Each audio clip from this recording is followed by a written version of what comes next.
감사합니다. 오늘도 주님의 전에 나와서 주님께 예배하며 주님의 날을 거룩하게 지키고 있는 우리 모든 성도님들 마음속에 오늘도 성령님께서 함께 해주시고 말씀을 통하여 주시는 하나님의 놀라운 능력과 은혜의 삶이 넘쳐날 수 있도록 인도해 주시옵소서. 오늘도 우리가 죄를 고백하며 주님께 나와서 예배하는 가운데 하나님의 사랑을 힘입습니다. 하나님 우리의 주인이 됨을 믿고 의지하며 고백합니다. 오늘도 이 모든 마음속에 하나님의 능력이 임하여 주시옵시고 성령님 도와주시고 인도해 주셔서 큰 은혜 받고 돌아가는 귀한 시간 될 수 있도록 인도하여 주시옵소서. 말씀 가운데 함께 하시는 주님만을 바라보는 이 시간 되게 도와주실 줄로 믿사옵고 이 모든 말씀을 예수님의 이름으로 기도드립니다. 아멘. 할렐루야. 성경을 들고 다 일어나셔서 우리의 신앙을 고백하십니다.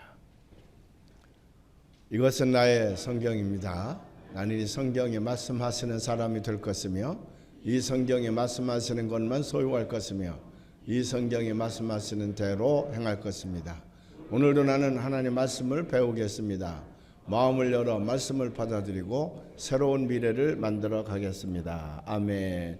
옆에 사람과 인사하십시다. 은혜 많이 받으세요.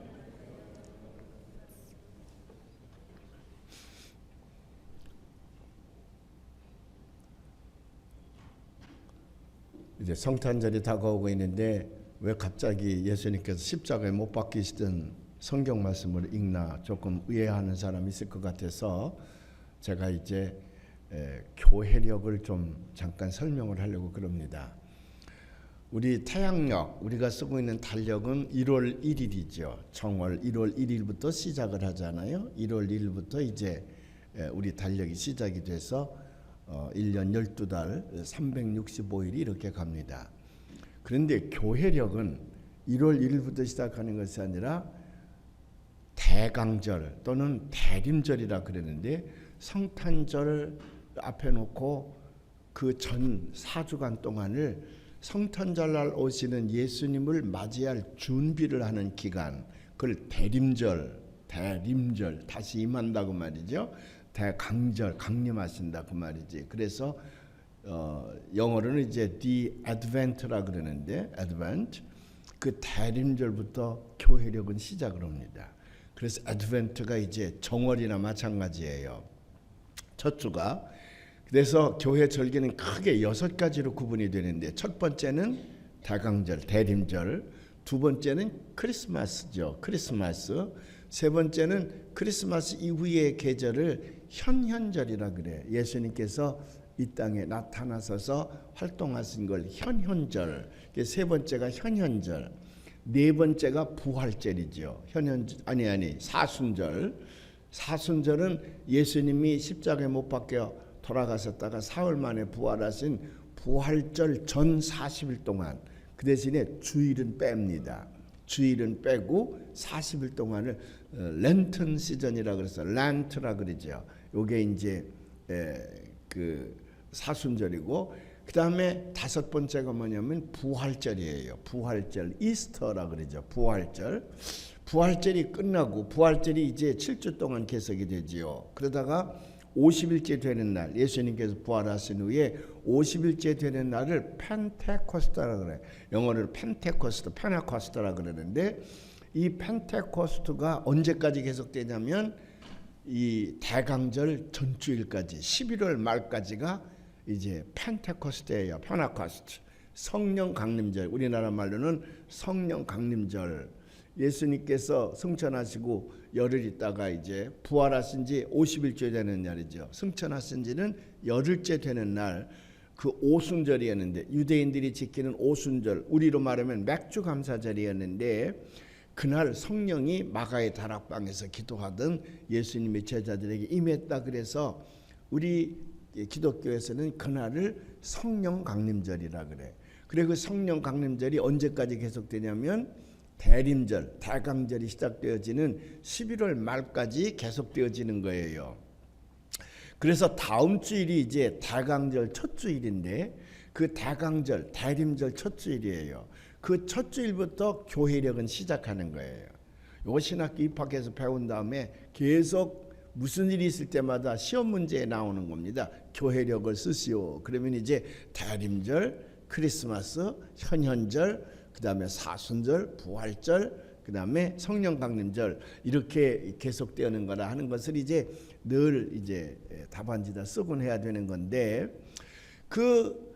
대림절이 시작되기 바로 전주일, 대강절이 시작되기 바로 전주일. 그러니까 그 성령 강림절 후 맨 마지막 주일을 그리스도 왕국주일이라 그래요. 그리스도 왕국주일. 그래서 그리스도 왕국주일, Christ the King, Sunday of Christ the King.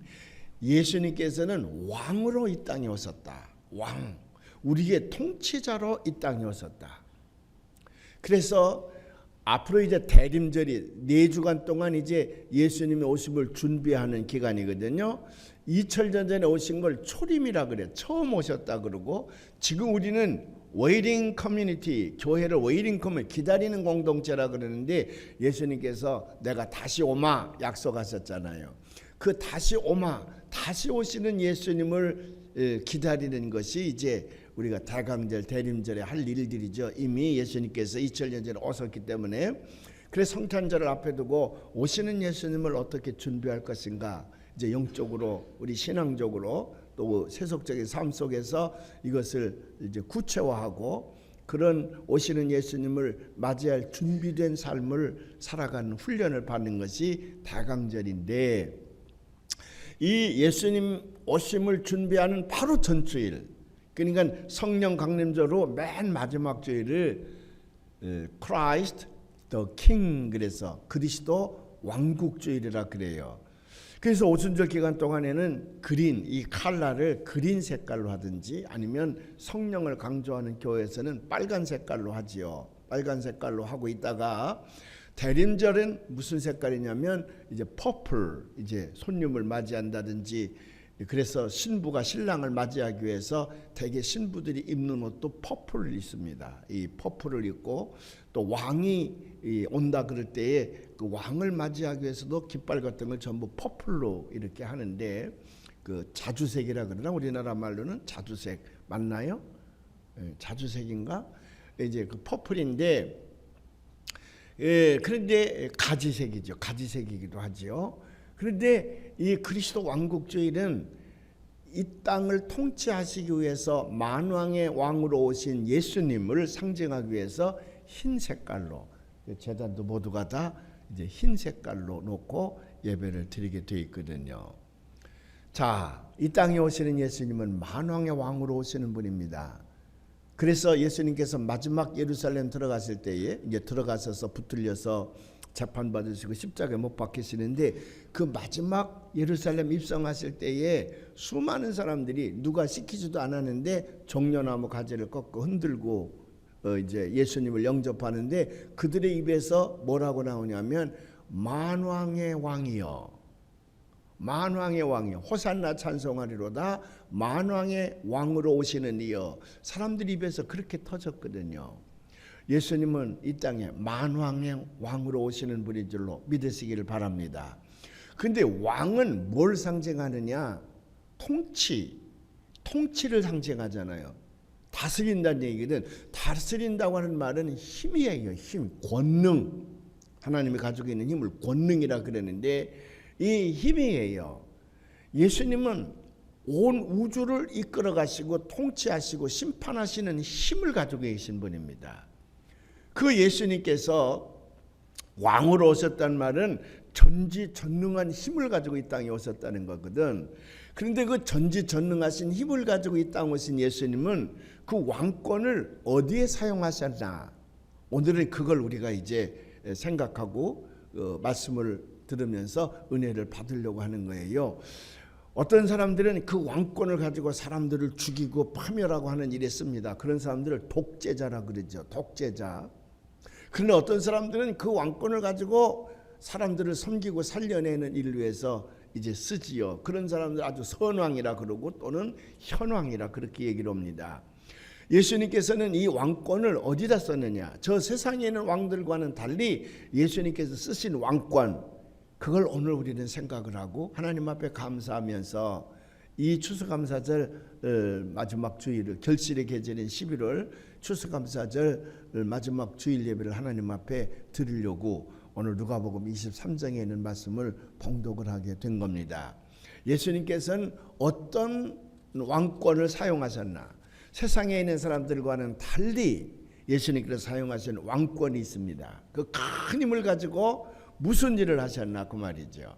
그 누가복음 23장 33절부터 43절까지 보니까 예수님은 왕권을 가지고 세상 사람들이 보기에는 정말 기가 막힌 일을 위해 쓰셨어. 정말 아무것도 아닌 일을 위해 쓰셨거든요. 첫 번째가 뭐냐면 두 행악자들 사이에서 십자가에서 못 박혀 돌아가셨습니다. 아니 세상에 자기에게 엄청난 힘이 있는데 그 힘을 가지고 그냥 두 행악자 강도들 사이에서 힘없이 못 박혀 돌아가셨거든요. 도대체 이게 무엇을 의미하느냐 그 말이죠. 왜 왕권을 쥐고 있는 예수님께서 두 행악자들 사이에서 힘없이 못 박혀 돌아가셨느냐는 거지요. 이것이 우리에게 큰 수수께끼입니다. 자, 예수님께 돌아갔을 때 양편에 이제 행악자들이 같이 십자가에서 못 박혀 죽었다 그러는데, 자 33절 보니까 그 말씀이 거기에 기록되어 있잖아요. 한번 다 같이 봉독해 봐요. 해골이라 하는 곳에 이르러 거기서 예수를 십자가에 못 박고 두 행악자도 그렇게 하니 하나는 우편에 하나는 좌편에 있더라. 양쪽에 이제 행악자들이 십자가, 이 십자가 사형이라고 하는 건 로마 정권 시대 때에 보통 사람들에게는 주지 않았습니다. 아주 그 로마 정부의 반기를 든, 정권의 반기를 든 반역자들이거나 아니면 굉장히 못된 짓을 해서, 옛날 우리 같으면 뭐 김대두 같은 아주 사람을 그냥 묻지마식으로 막 살인을 해서 이런 흉측한 놈은 본을 보여야 된다. 이제 그럴 때나 십자가에다 매달았거든요. 왜? 그만큼 십자가 사형은 죽는 사람에게 고통을 주는 것이기 때문에 그렇습니다. 그런데 이제 그렇게 두 강도가 있는 예수님이 그 가운데에서 이제 돌아가시게 되는데, 그 39절 이하에 보면 그 다 두 강도와 대화하는 장면이 나와요. 자, 39절 한번 볼까요? 달린 행악자 중 하나는 비방하여 이르되 네가 그리스도가 아니냐, 너와 우리를 구원하라. 그렇게 얘기를 합니다. 그러니까 얼마나 이놈이 악독한 녀석인지 같이 죽는 마당에 서로 동정하고 위로하고 해야 되는데, 이 왼쪽에 있는 녀석은 예수님을 비난한단 말이에요. 그래서 네가 그리스도냐, 네가 하나님의 아들이냐, 그러면 너와 우리를 구원하라. 그리고 이제 야유를 퍼붓는 거지요. 그랬더니 똑같은 죄인이지만 오른쪽에 있는 강도가 이렇게 얘기를 하는 거예요. 40절 한번 봉독해 보십시다. 하나는 그 사람을 꾸짖어 이르되 내가 동일한 정죄를 받고서도 하나님을 두려워하지 아니하느냐. 우리는 우리가 행한 일에 상당한 보응을 받는 것이니 이에 당연하거니와 이 사람이 행한 것은 옳지 않은 것이 없느니라 하고 이르되 예수여 당신의 나라에 임하실 때에 나를 기억하소서 하니. 똑같은 강도인데도 그 순간적으로 사람이 이렇게 달라졌습니다. 왼편의 강도는 예수님을 비방하고 야유했지만 오른쪽에 있는 강도는 죽기 직전에 그가 회개하고 그의 눈에 영의 눈이 열린 겁니다. 그래서 예수님이 흠없는 하나님의 아들이라고 하는 것을 그가 발견한 거예요. 그때 예수님께서 그 오른쪽에 있는 강도를 향해서 이렇게 말씀하시는 겁니다. 매우 중요한 오늘의 키포인트가 되는 말씀인데 한번 봉독해 볼까요? 예수께서 이르시되 내가 진실로 내게 이르노니 오늘 네가 나와 함께 낙원에 있으리라 하시니라. Today you will be with me in paradise. Today. 여기 보면 예수께서 이르시되 그렇게 했지만 이 영어 번역에 보면 뭐라고 되어 있냐면 I tell you the truth. 내가 너에게 진리를 말한다. 내가 너에게 진리를 말한다. Today you will be with me in paradise. 오늘 나와 함께 낙원에 있으리라. 여기 두 행악자를요, 마태, 마가와 누가는 달리 표현을 했습니다. 마태복음에는 그냥 행악자를 강도들 그렇게 표현해서 강도들, thief라고 그랬어요. 그냥 단순 강도로 표현을 했습니다.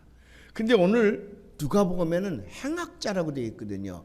영어로는 크리미널스라고 번역을 했습니다. 이 크리미널이란 말은 무슨 얘기냐 그러면 보통 단순한 강도가 아니라 무슨 생계를 이어가기 위해서 못된 짓을 하는 그런 도둑놈이 아니라 여기에 크리미널이라고 하는 말은 아주 프로페셔널 크리미널, 아주 전문적인 범죄자 또는 member of underworld라고 그랬어요. 지하 세계의 깡패들이에요.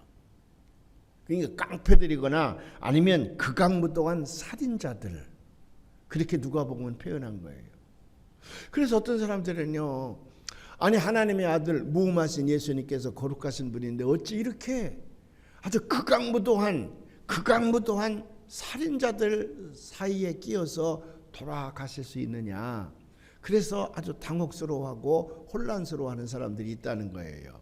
하나님의 아들 거룩한 성자이신데 어떻게 극악무도한 살인자들 속에서 예수님께서 돌아가실 수가 있겠는가?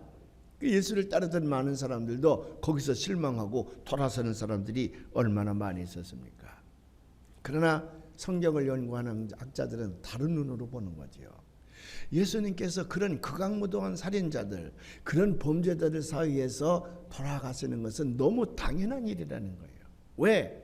평소에 예수님께서 그것을 위해서 내가 왔노라고 말씀하시지 않았느냐는 거지요. 여러분 누가복음 19장 10절에 있는 말씀을 한번 봉독해 볼까요? 한번 봉독해 보십시다. 인자가 온 것은 잃어버린 자를 찾아 구원하려 함이니라. 마가복음 2장 17절에 이런 말씀이 있습니다. 예수께서 들으시고 그들에게 이르시되 건강한 자에게는 의사가 쓸데없고 병든 자에게라야 쓸데있느니라. 나는 의인을 부르러 온 것이 아니요 죄인을 부르러 왔노라 하시니라.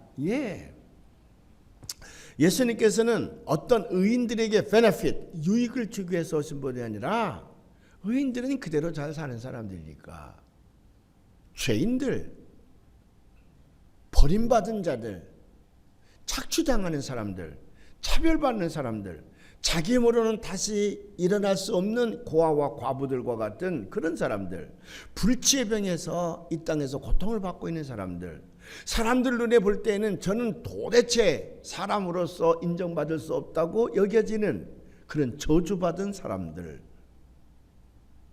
이런 사람들을 위해서 예수님께서 오셨다는 거거든요. 그러니까 그런 사람들을 위해서 자기는 생명을 내놓겠다고 하는 거 아니냐. 그래서 십자가의 은총이라고 하는 것이 도대체 구원받지 못할, 이 땅에서 사람으로 인정받지 못할 자들까지라도 내가 구원하기 위하여, 그들의 죄를 용서하고 구원하기 위하여 내가 십자가에서 그들이 지은 죄를 내가 대신 갚는 것이니라. 그러니까 그렇게 그동무동한 살인자들의 죄값을 치르려니 그냥 양이나 비둘기나 소 가지고 되는 것이 아니라 내가 내 목숨을 내놓아야 되지 않겠느냐. 그러니 예수님께서 두 강도들 사이에서, 그 극악무동한 행악자들 사이에서 십자가를 지시고 돌아가시는 것은 너무나도 당연한 거라는 거거든요. 뿐만 아니라 예수님께서 이제 이렇게 행하거라 한 일들이 있습니다. 우리에게 가르친 일들이 있습니다. 우리는 예수를 따르는 사람들로서 그 말씀을 실천하며 살아야 되는데 우리가 그렇지 못하고 살아가는 경우가 얼마나 많이 있습니까? 형제를 사랑하는 일이라든지 불쌍한 사람들을 돕는 일이라든지 누군가 내게 간절히 도움의 손길을 요청하면서 애걸 하는데도 불구하고 내가 인색한 마음을 가지고 그냥 지나간다든지, 이런 일들을 우리가 행하고 나서 나중에 그 죄책감으로 고민하지 않습니까? 내가 그런 일들을 할 수 있었어야 되는데 아직도 나는 그런 일들을 하지 못하는 부족한 존재로구나. 그렇게 느끼고 있을 때에 주님께서 오셔서 걱정하지 말거라. 내가 비록 내가 한 말을 실천하지 않는다 할지라도 내가 너를 형벌을 주려고 하는 것은 아니라, 그러니 나를 믿고 너희가 영생 얻기를 바란다. 내가 너희를 구원하기 위해서 왔다. 예수님은 이렇게 우리에게 말씀하시고 있다는 거지요.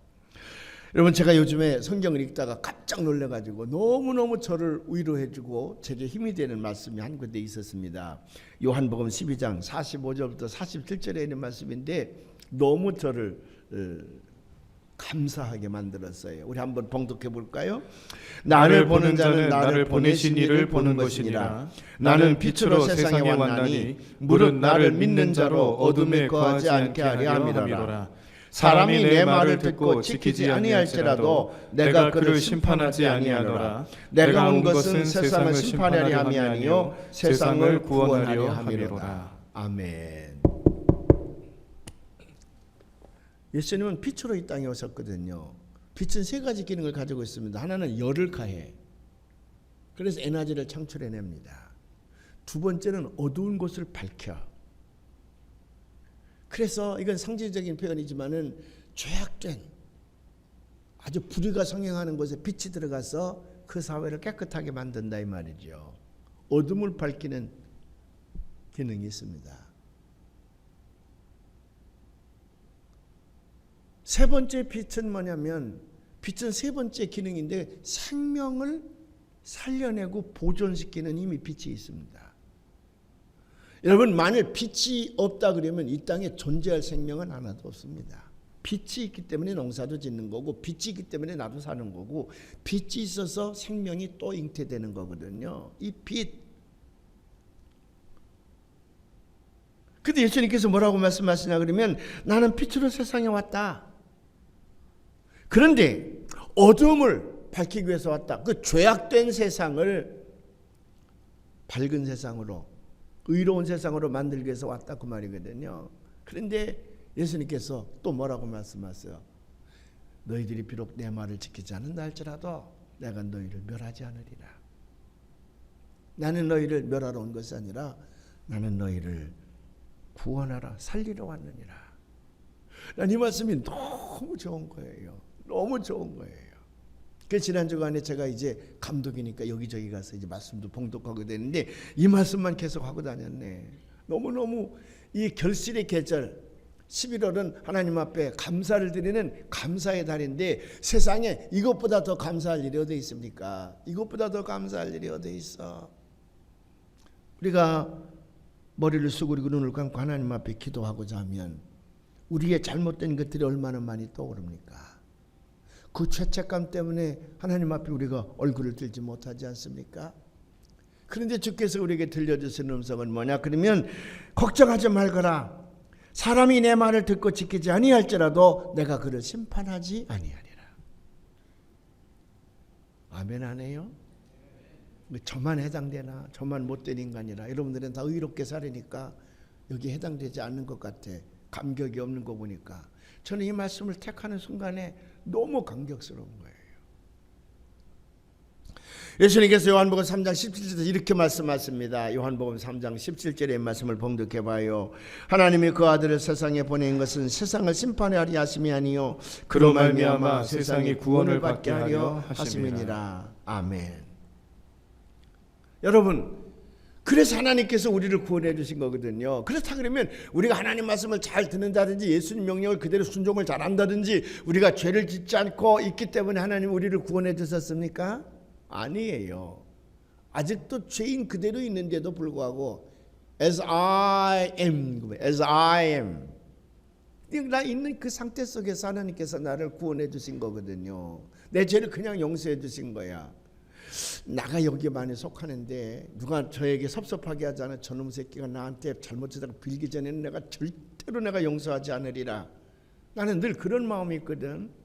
근데 예수님은 그런 마음이 아니요. 나하고는 반대되는 마음이요. 로마서 5장 8절 한번 다 같이 읽어봐요. 로마서 5장 8절. 우리가 아직 죄인 되었을 때에 더 크게 해봐요. 시작. 우리가 아직 죄인 되었을 때에 그리스도께서 우리를 위하여 죽으심으로 하나님께서 우리에 대한 자기의 사랑을 확증하셨느니라. 그러니까 우리의 마음과는 전혀 달라요. 예수님의 마음이. 그래서 너무너무 고맙고 감사한 거예요. 그러니 예수님께서 두 행악자 사이에서 돌아가시는 것은 너무 당연한 거거든요. 그래서 그 순간에 오른쪽에 있는 그 강도, 그가 영혼의 눈이 번쩍 떠졌습니다. 그래서 왼쪽에서 예수님을 비방하는 자를 나무라고 주여 당신의 나라가 임하실 때에 나를 기억하소서.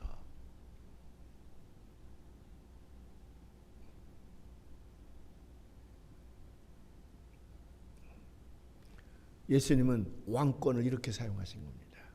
왕권을 가지고 자기의 유익, 자기의 그 왕권을 강화하기 위해 사람을 내려친 것도 아니고요. 그 왕권을 가지고 내가 이 땅에 의를 실현해야 되겠다 그래서 불의한 자들을 내려치고 의로운 자들에게 상급을 주는 그런 일들만을 사용한 것도 아니고요. 예수님께서는 그 왕권을 가지고 그 절대적인 힘을 가지고 아직도 죄인으로 있는 사람, 그에게 구원의 길을 주셨습니다. 이것이 세상의 왕과는 다르다는 얘기거든요. 두 번째로 예수님은 왕으로 이 땅에 오셨는데 그 왕권을 가지고 무슨 일을 하셨느냐 그러면 원수를 용서하는 일에 사용하셨습니다. 원수를 용서하는 일에. 오늘 누가복음 23장 33절부터 43절까지에 바로 그 말씀이 기록되어져 있잖아요. 여러분, 원수를 사랑한다, 원수를 용서한다, 그거 말로는 쉽지요. 말로는. 그러나 굉장히 어려운 일이거든요. 근데 예수님은 말씀으로만 그렇게 한 것이 아니라 실제로 그렇게 행하셨다고 하는 것을 오늘 우리들에게 보여주는데, 언제 그런 말씀을 하셨느냐고요? 산상수훈에서 그런 말씀을 하셨습니다. 마태복음 5장 43절부터 45절에 있는 말씀 우리 한번 다 같이 봉독해봐요. 또 내 이웃을 사랑하고 내 원수를 미워하라 하였다는 것을 너희가 들었으나 나는 너희에게 이르노니 너희 원수를 사랑하며 너희를 박해하는 자를 위하여 기도하라. 이같이 한즉 하늘에 계신 너희 아버지의 아들이 되리니 이는 하나님이 그 해를 악인과 선인에게 비추시며 비를 의로운 자와 불의한 자에게 내려주십니다. 예수님께서 이렇게 가르치셨거든요. 내 원수를 사랑하라. 내 원수를 사랑하라고 한 말은 내 원수를 용서가 돼야 사랑을 하지. 용서도 안 되는 너희 사랑이 돼요.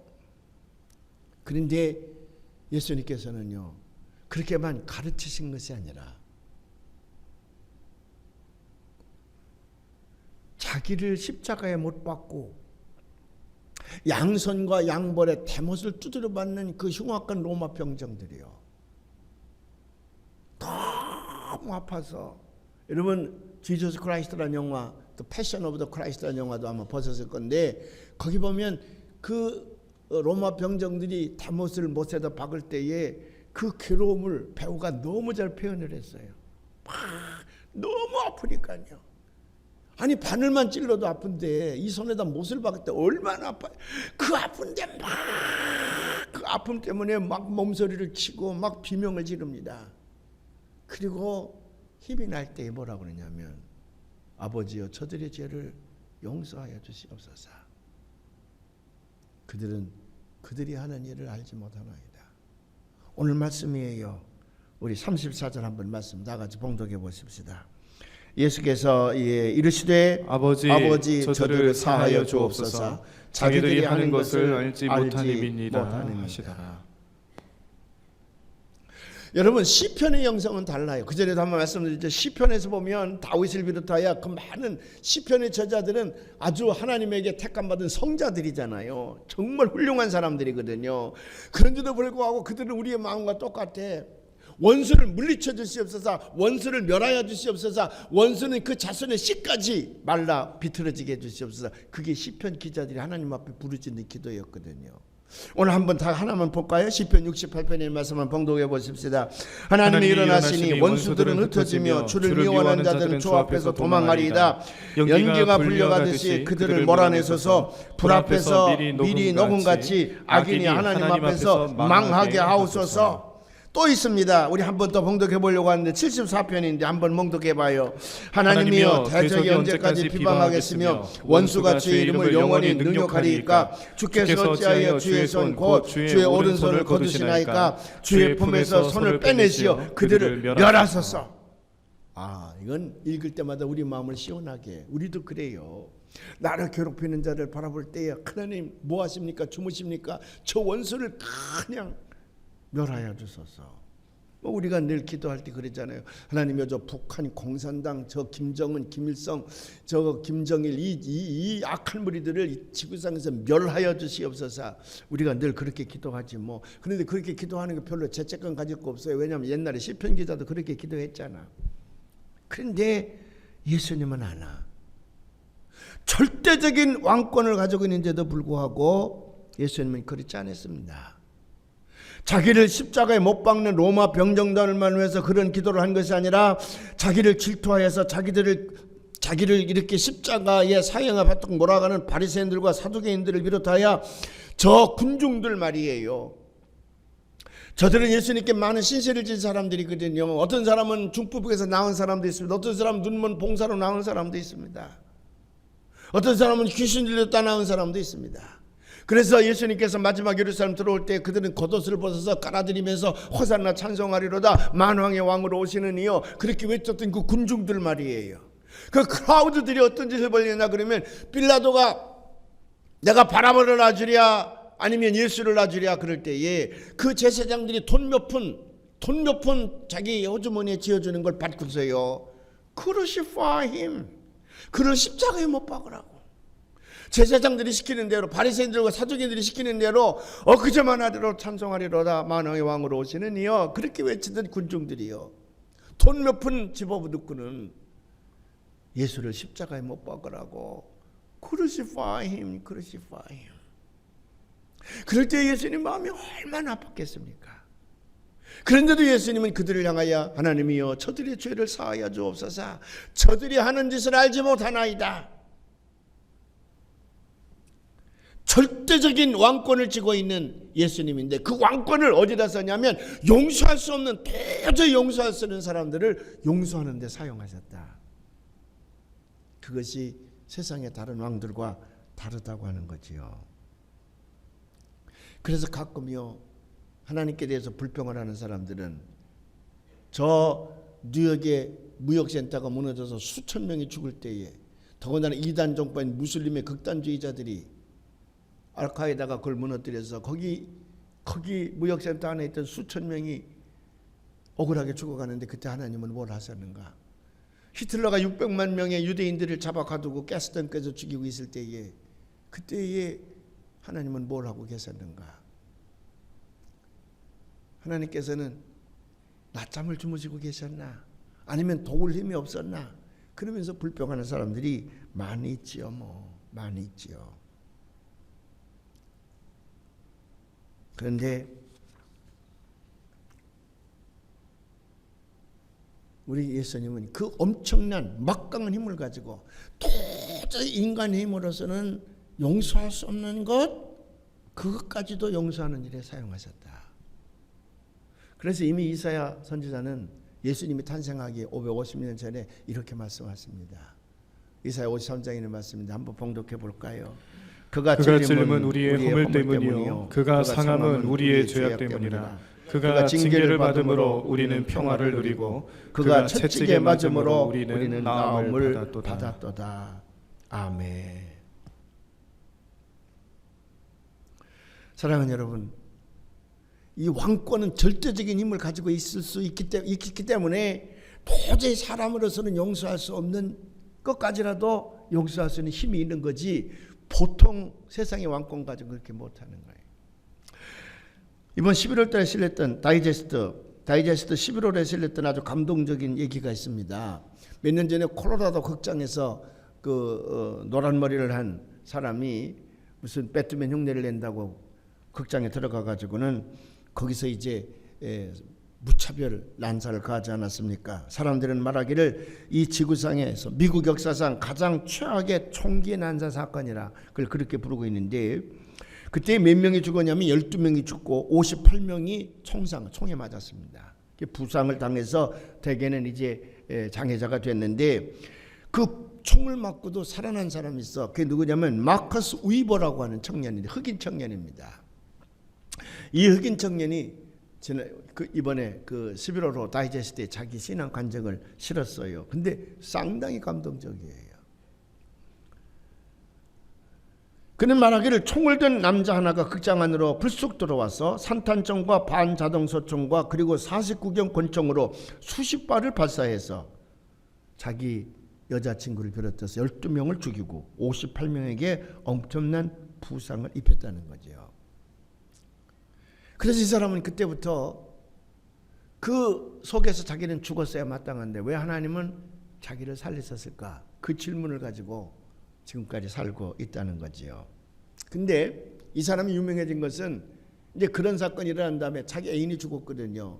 그런데도 신문기자가 와서 소감을 묻게 될 때에 나는 그 이제 제임스 홈즈라고 하는 청년인데 그 살인마가 그 제임스 홈즈라는 그 청년을 난 용서한다 그랬어요.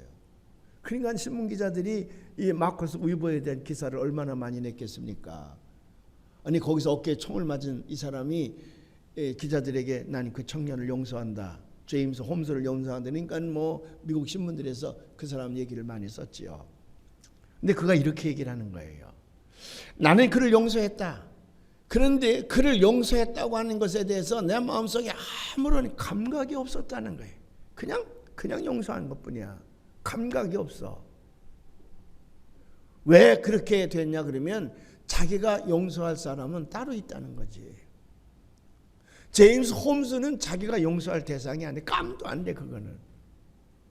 근데 자기가 용서할 사람이 따로 있는데 그를 과연 내가 용서할 수 있느냐? 그래서 내가 제임스 홈즈를 용서한다 그럴 때마다 마음속에 어떤 질문이 들려오냐 그러면 네가 전정 용서할 사람은 누구냐? 그런 질문이 자기에게 자꾸 오는 거예요. 그게 누구냐 그러면 자기 이붓 아버지입니다. 자기는 미혼모로 태어났습니다. 자기 아버지는 이미 다른 여자와 약혼을 하고 있는 사이였는데 자기 어머니와 관계를 맺음으로 자기가 태어났어. 근데 그 아버지는 그 약혼한 여자랑 결혼해 가버리고 자기 어머니는 자기를 데리고 미혼모 처녀로서 아들을 낳았으니까 얼마나 고생을 하며 자기를 길렀겠습니까? 그러다가 헐버트 위버라고 하는 군인을 만나 결혼을 합니다.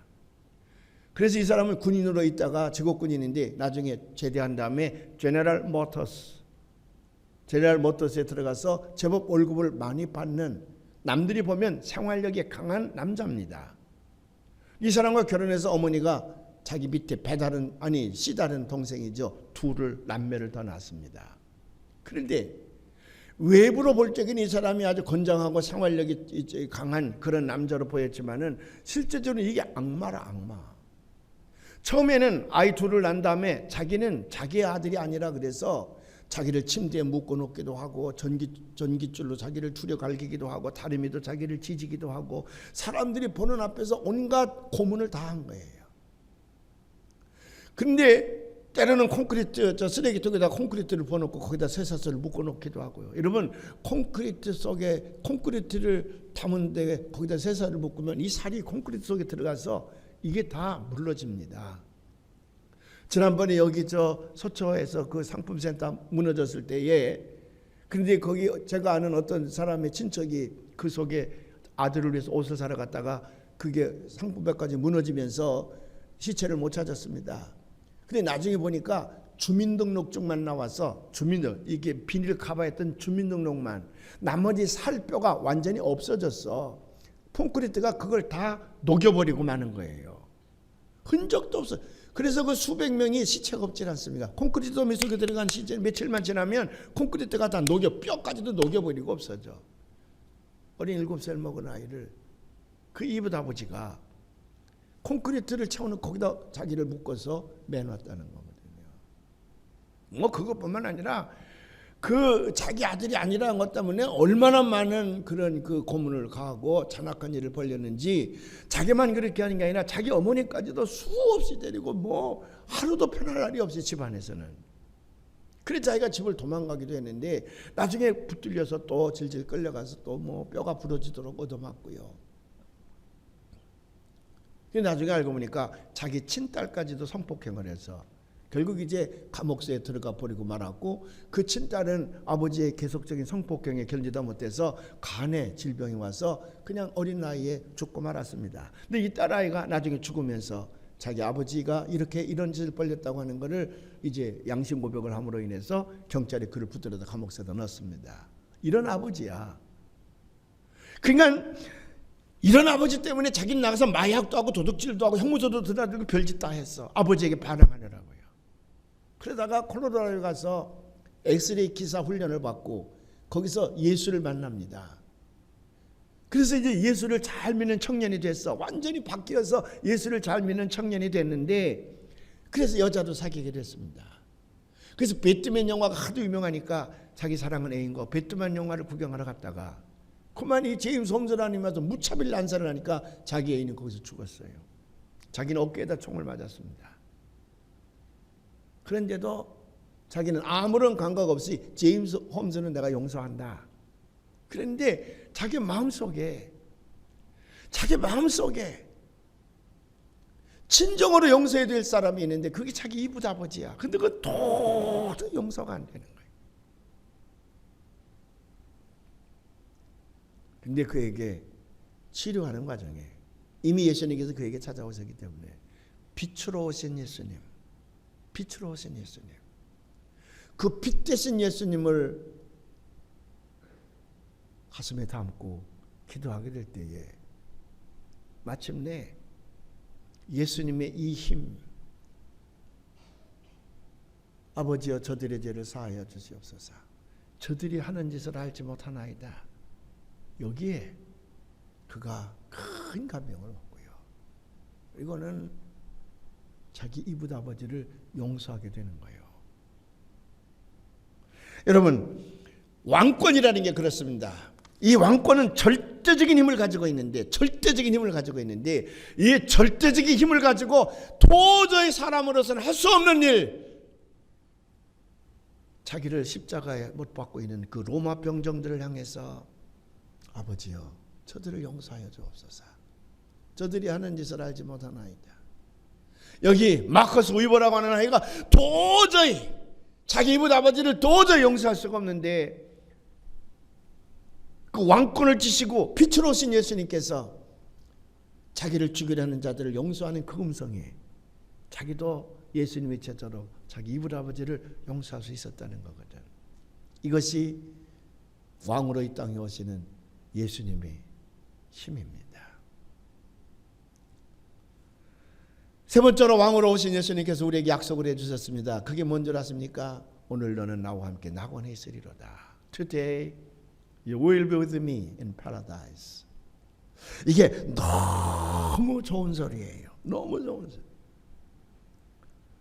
여기 두 강도는요, 아까 얘기했죠, 전문적인 범죄 집단, 지하 세계의 아주 그 깡패들입니다. 아주 잔악무도한 살인자들입니다. 그들은 예수님에 관해서 아무것도 안 것이 없어. 그런데 이 오른편에 있는 강도는 뭘 바라보고, 예수님 십자가 위에 희롱하느라고 써붙였던 간판이 있었습니다. 유대인의 왕. 이 유대인의 왕이라는 그 간판을 보는 순간에 이분이 하나님의 아들이라는 걸 깨닫게 된, 영의 눈이 열린 거예요. 성령이 그의 영의 눈을 열어준 거지. 그리고 마지막 순간에 당신의 나라가 임하실 때에 나를 기억하옵소서. 그렇게 간청을 하니까 그 예수님은 왕권을 쥐고 있는 분이거든요. 영원한 세계를 다스리는 분이거든. 그러니까 약속을 하는 거예요. 나와 함께 너는 낙원에 있으리라. 나는 너에게 영생을 주노라. 천국에서 다시 만나자. 누가 감히 이런 약속을 할 수가 있겠습니까? 왕권을 지닌 예수님만이 하실 수 있는 일이 아니겠습니까? 예수 내 주여,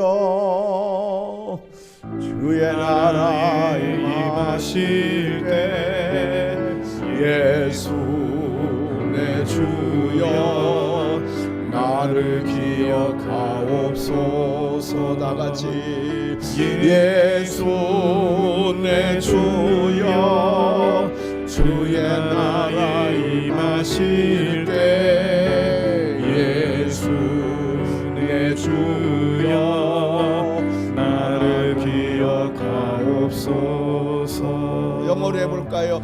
Jesus remember me when you come into your kingdom. Jesus remember me when you come into your kingdom. 예수님은 절대적인 왕권을 주고 이 땅에 오신 분인데 그 힘을 가지고 강도를 구원하기 위하여 강도사에 돌아가셨습니다. 예수님은 그 절대적인 왕권을 가지고 도저히 사람의 힘으로는 용서할 수 없는 일을 그 왕권의 힘으로 용서하셨습니다. 그리고 예수님은 그 왕권을 가지고 흉악무도한 살인자를 할지라도 그가 구원을 간청하게 될 때에 그를 천국으로 인도하겠다는 약속을 우리에게 주셨습니다. 그 예수님을 우리는 기다리고 있는 겁니다.